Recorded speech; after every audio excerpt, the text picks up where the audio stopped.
Hello. Welcome to a brand new experiment for the channel. I don't really have a name for this yet. I think I'm juggling some ideas. I haven't really figured it out because I don't really know what I want to develop this show into.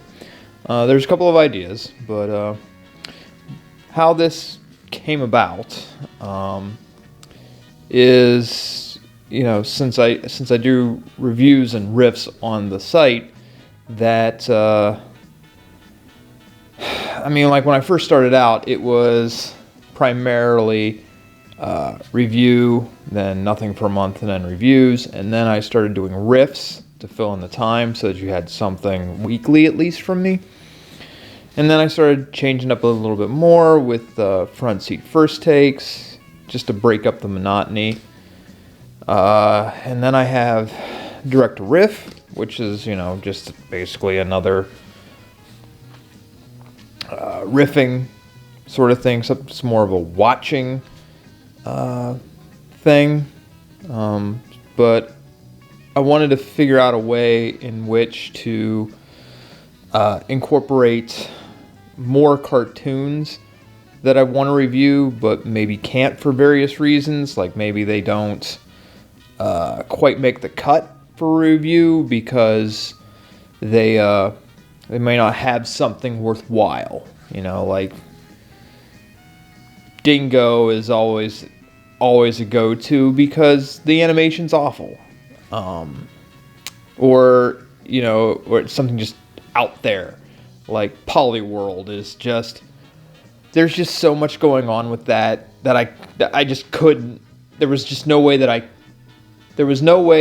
feasibly not review that after a while because it was just so insane.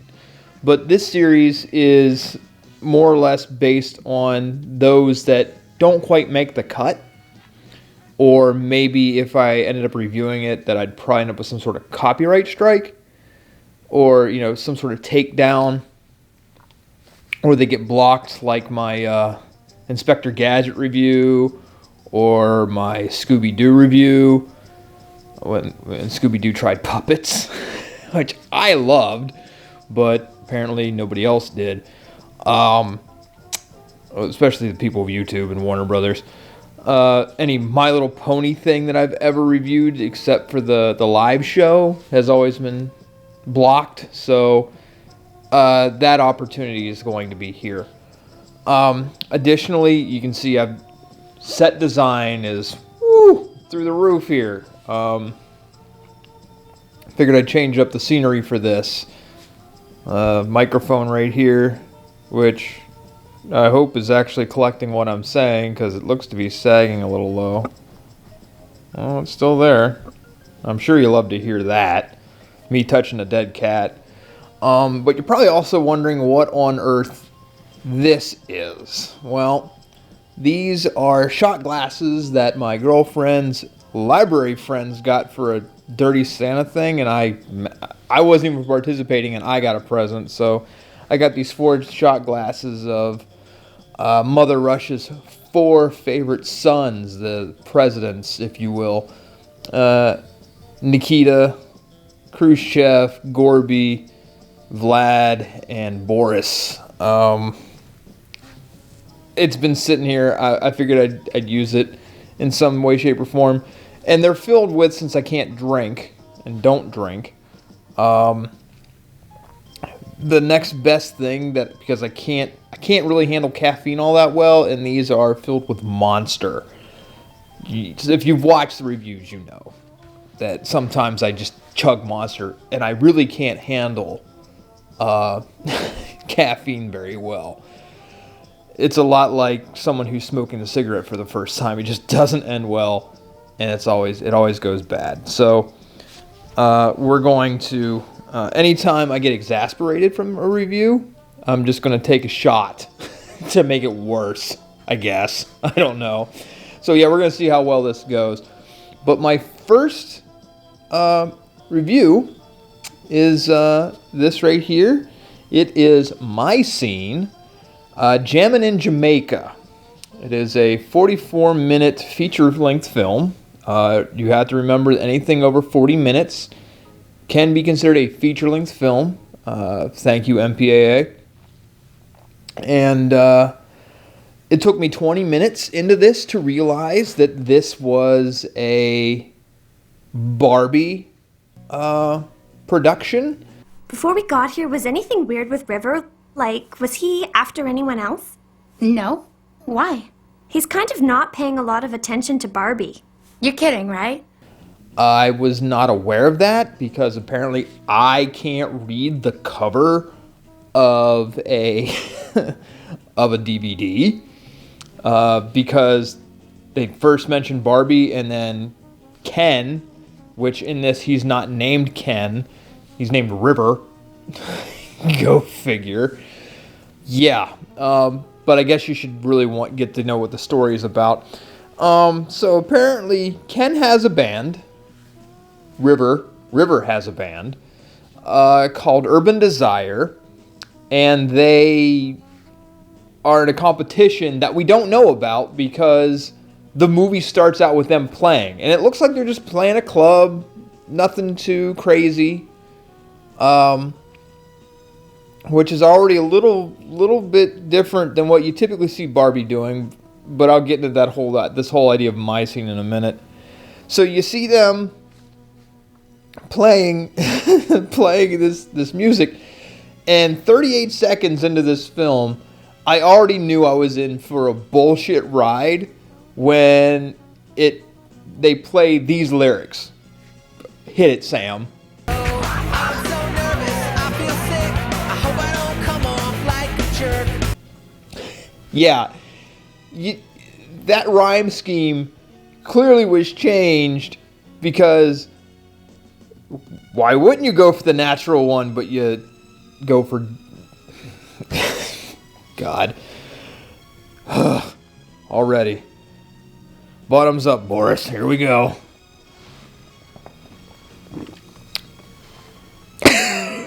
Dang. Yeah. So right off the bat, we already have a bad time with the lyrics, but this is just a start. So, like I said, they're in this competition that we didn't even know they were in a competition, and they win it.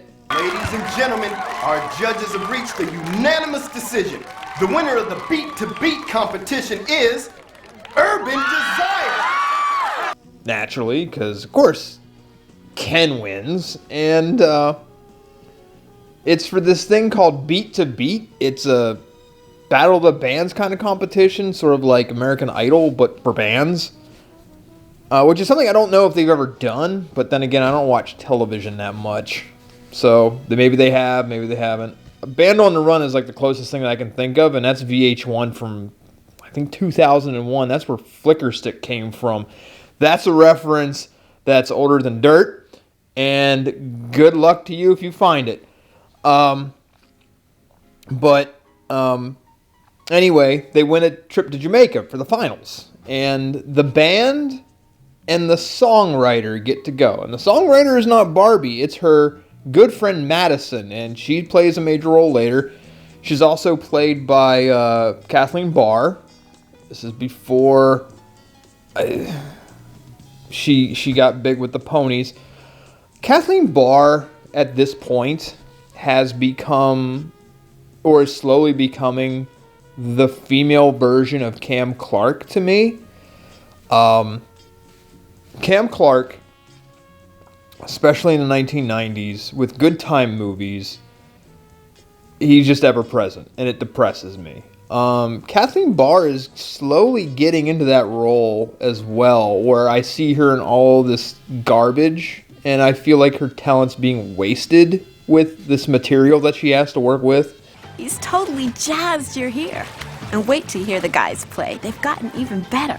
And it just doesn't, I just don't feel it, and it drove me nuts as I'm hearing her speak. But anyway, so the band and Madison, the songwriter, get to go to Jamaica, but Barbie and her other friends are stuck in New York. And I can't tell, I just know it's the winter. I don't know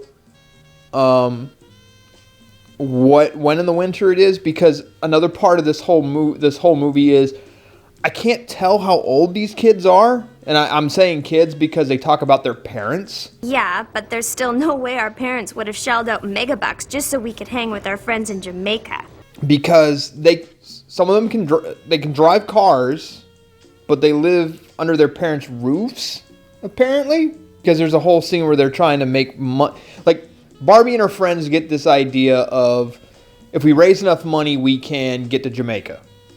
And by selling some custom-made coats and walking some dogs, and by buying tickets online, 2003,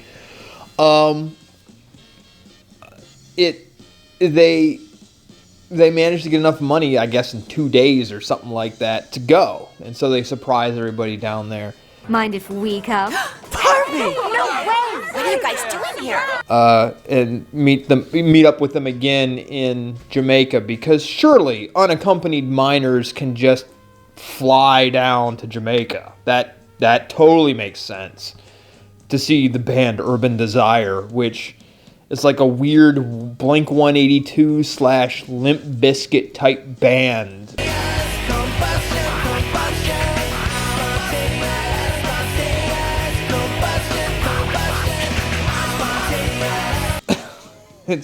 It's like you hear the sound. It sounds like Blink-182, and then you hear the scratching of like this is Kid Rock or Limp Bizkit. So it's wild. But anyway, the crux of the story is they're in Jamaica, all these friends now, and River / Ken is really concerned about the competition. So, you want to show me around? Yeah, I do, but we're supposed to meet with the Beat to Beat director. Right now? Sorry, but it's mandatory. Immediate disqualification if we don't show. Which he should be. I mean, there's a possibility of getting a demo recorded with this company. And if you're an aspiring band, aspiring to make it big, that's a huge deal. So of course you'd want that. And he's tied up with his music, and the songwriter Madison, because naturally a songwriter gets invited down to Jamaica to they're hanging out a lot more than Barbie feels that they should. And again, this is like I sort of tease this a little bit, but I guess my scene is supposed to be a more mature version of Barbie. Like, I don't know if you can wrap your head around that, considering that, like, I reviewed Barbie Video Game Hero, and you see how that goes. But yeah, this is like a bit more of a mature version of Barbie, because there are scenes in this that talk a lot about relationships and dating and love, cheating, which is the big thing that Barbie thinks Madison is doing. She's cheating. Ken is cheating with Madison. River. How could I? Yeah, he and his his up arrow soul patch. I can't believe. Put a huge freeze frame of him in that soul patch. And the sad thing is, I can't say anything. I had a soul patch in 2004, so I really shouldn't say anything. But that was just a funny experiment, because soul patches were a thing. But it definitely didn't look like an arrow. But yeah, a lot of the stuff in between, there was a lot of montages. Probably almost about as many montages as what we had in Pocket Ninjas. Which Pocket Ninjas, if I remember correctly, had seven different training montages.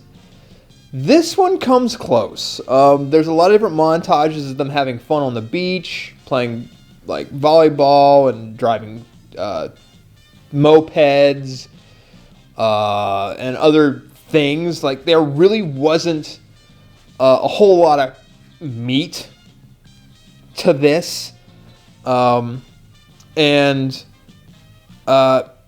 like the band has to show up to these mandatory things, which becomes a bigger deal later when they miss out on the last mandatory meeting because Barbie caught Madison hugging River/Ken Together.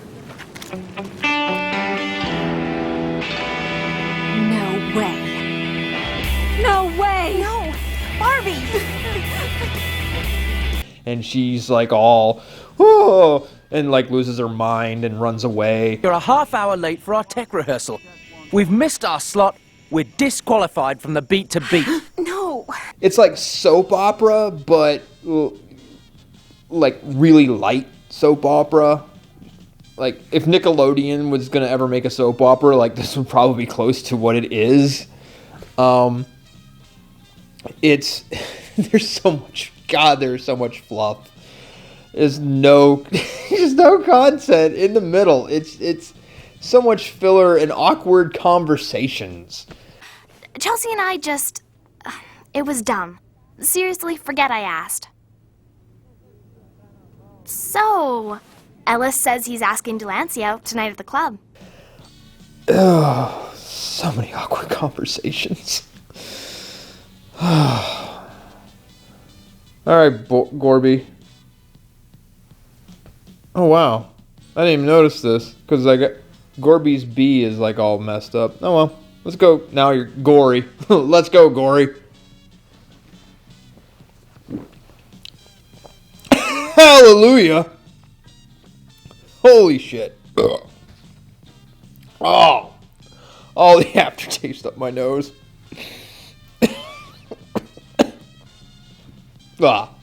Anywho, so at the end of this, if this was a 3-act play, at the very end of the Act 2, Barbie sees Madison hugging Ken. She runs away, and Jesus, I can't imagine what happened if I actually had alcohol. She runs away, and then we get this new montage of like everyone's depressed because apparently they were looking for her, River and Madison, and they missed the last mandatory meeting, so their band got disqualified from the competition. Because of that and everything, now like the band has no idea what to do, and then you get this lowly montage of everybody miserable, like the guys who are in the band, like throwing their drumsticks in the garbage and all this dumb shit. And Barbie sitting alone on a beach, like all bummed out, and River/Ken is driving on his moped looking for her. It's kind of odd. And then they have this weird resolution with Madison and Barbie does her version of swearing by saying the word bites. Oh, that bites. Know what else bites? Your best friend trying to steal your boyfriend. Which I was like, whoa, good Lord. I was waiting for her to say suck too. Like, hey, I kind of like this Barbie. Like, that'd have been the only saving grace. That and they actually use the rhyme, the proper words in that song. I'm so nervous, I feel sick. I hope I don't come off like a jerk. The whole conversation and the resolution and apologizing was so weird. Like a very awkward conversation.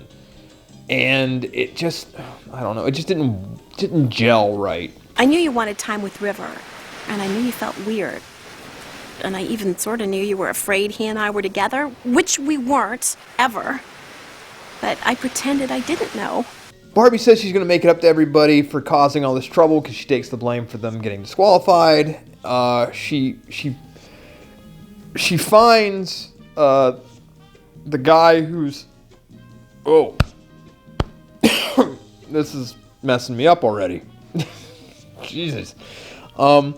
She finds the guy who's a judge in a contest, and I guess he's not quite a Simon Cowell, but he is. And she talks to him, even though the band's been disqualified, that they're gonna basically have an after party where they're gonna play, which is right outside the venue of where the competition happens. So after this 2-hour competition concert, there's going to be an after-party concert 50 feet away on the beach. And the Simon Cowell guy hears it, and he likes it, and he wants them to have a demo, and things are great. Yeah, it's not good. Bland. Bland is a pretty good descriptor because you kind of see all the beats coming. It's got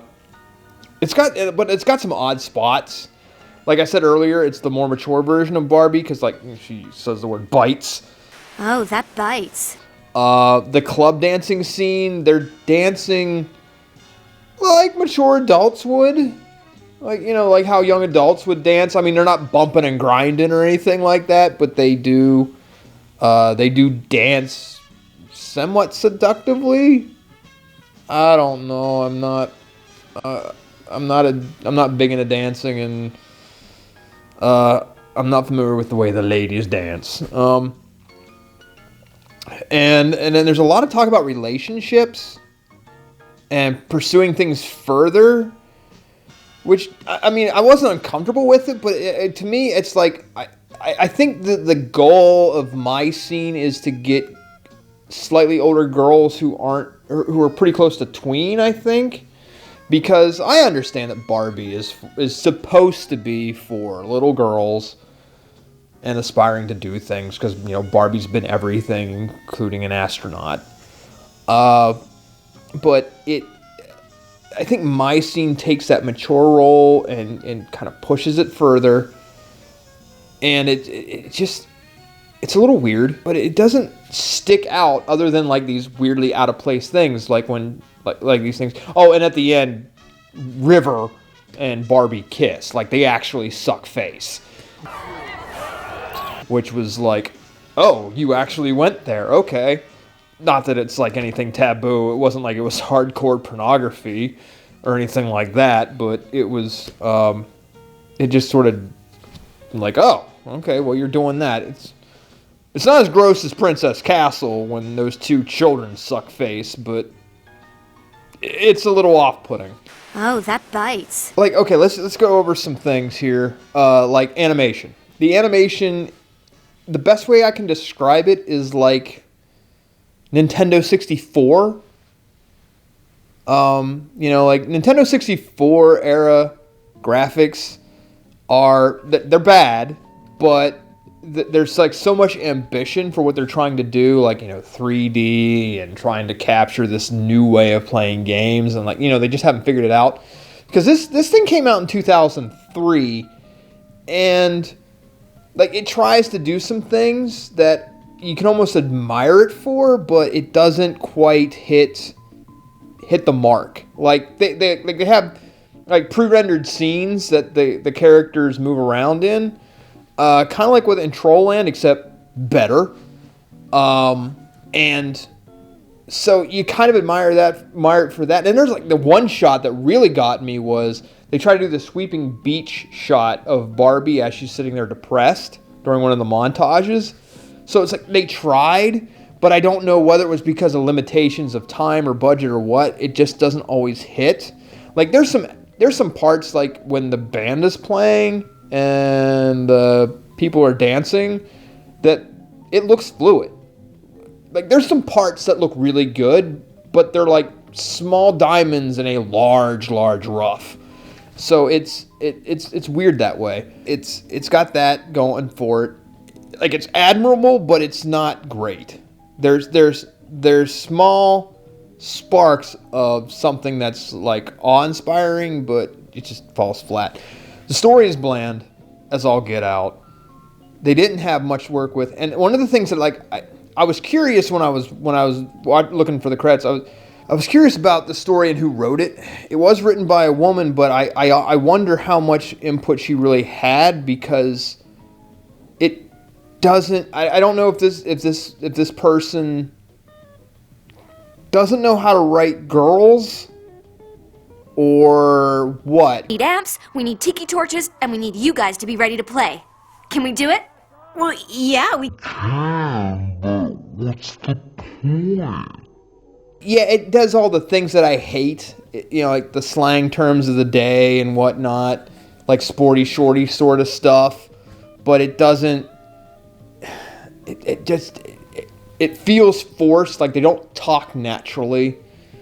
Some of the conversations are just weird and awkward. Like, do you know how people talk? See this? Wiped on a massive backside ollie. Nice. Souvenir from my first heel flip. You guys, ew. Scar cream. Badges of honor, child. Overall, it's just meh. Like, I would, like, it only got through 2 shots. I only got exasperated twice talking about this. So yeah, it's hardly worth the time. I mean, if I were to sit and do like an actual review of this, I just don't think I would have had much to work with, because like I say, when I do the reviews, I like to have something that's that's got like at least a really good quirk in it, or you just know it's going to be bad from the start, and the only things that really hamper that are like copyright strikes and stuff like that. But one thing I want to point out, I mean, you can't really see it on this part, but on the back, even though they basically just copied and pasted the artwork on the front and the back, the back, some of these characters don't exist in the movie at all. Like the guy who plays the turntables, who is your token minority, by the way. Yeah, he doesn't look like that, and I'm glad they didn't do certain things with him. But the box art is lying. It's one of those things. It's a product of its time, especially with the Blink-182 / Limp Bizkit music. It's telling of like expectations and things like that. The story is nothing. It is so bad, and it's just so boring and bland, and it doesn't really even push any envelopes. Oh, that bites. It's not written in any way that could be provocative and make you think, and it's also not written badly enough that be like, what were you thinking with this? Other than like the resolution part, where Madison and Barbie make up. A, ew, he's like my brother. And B, even if I wanted him, which I don't, I'd be way out of luck, because he's massively in love with you. Apologize to each other. It doesn't, yeah, it's not that great. So, how do I rate it? Well, this is my rating system. How many shots? 2 out of 4. So apparently it wasn't that bad, because I think if I'd gotten to all 4, it should have been reviewed. So that's all I've got. If you think this is something that maybe I should continue doing, because maybe you just want to see my sexy fireplace and watch me be a little bit miserable when I'm trying to do a review and take shots of stuff that's going to make me feel all sorts of weird, let me know. Like I say, I'm trying to do different things with the channel now. Trying to add a little bit of spice and variety so that you're not getting just all these same riffs and whatnot. And like I say, this is like a quick and easy way, not necessarily a quick and easy way, but like get to some reviews of things that maybe I should do, but maybe can't because of different constraints. But yeah, so that's been my first edition of maybe what I'm going to call just take a shot at reviewing this. I don't know. 2 out of 4, not that awful. So till next time, do all the things on the social media platforms, and I'll see you next time.